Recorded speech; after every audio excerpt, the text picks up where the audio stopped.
This week's Superman on Film update centers all around the potential promotion for the movie.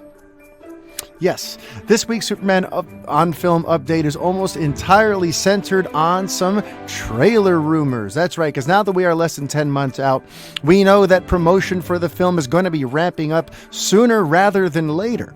And the questions start becoming, do they roll out a trailer in front of Joker 2, which is coming out this month?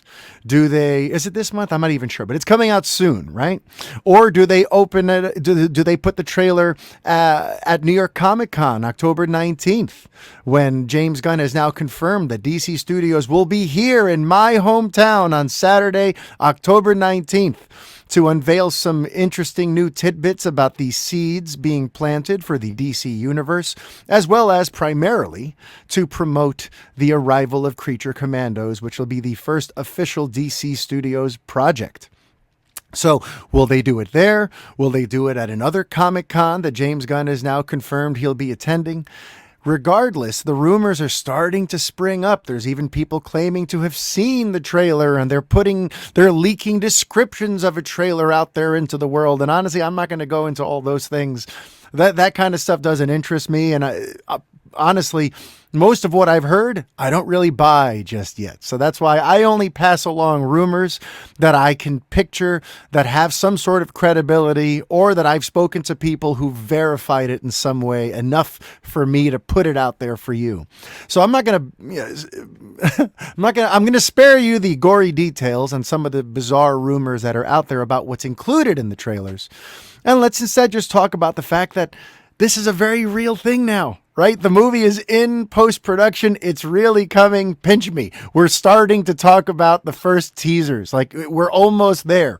Within a few months' time, there's going to be an episode of this show that opens up with me talking about what that teaser that dropped this week was like. I can't wait for that. And aside from that, it's going to be interesting to see what the strategy is. Do they want to do it at a Comic-Con where it's really going to, speak to the geeks and the fanboys primarily first? Or are they going to go for a much more wide berth, right? One of the rumors is that they'll do it at this very next Super Bowl that's coming up, right? That is a very smart place to debut a teaser trailer. You have millions of people watching live. At this point, it is one of the very few spectacles on television that attracts millions and millions of people to watch live at the very exact same time. So that would also be an interesting primetime way to do it. It's going to be just interesting to see which promotional route are they going to take with this. And of course, I'm going to be here geekily breaking it all down with you every week. But, I enjoy these little nuances. Right? Because when they were promoting Superman Returns, what did they have to promote?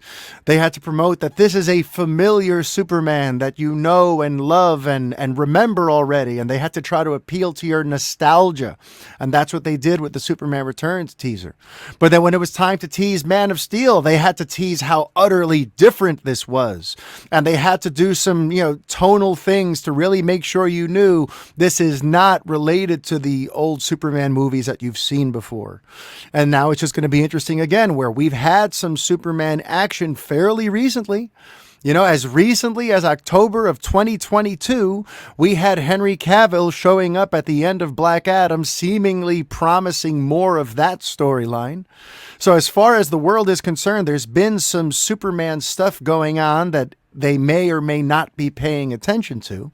So how will this movie attempt to get your attention, let you know what it is or isn't connected to, and most importantly, get you excited for what's to come? Because that's the big question now. Can DC still get the masses excited after years and years of executive mismanagement at Warner Brothers Pictures?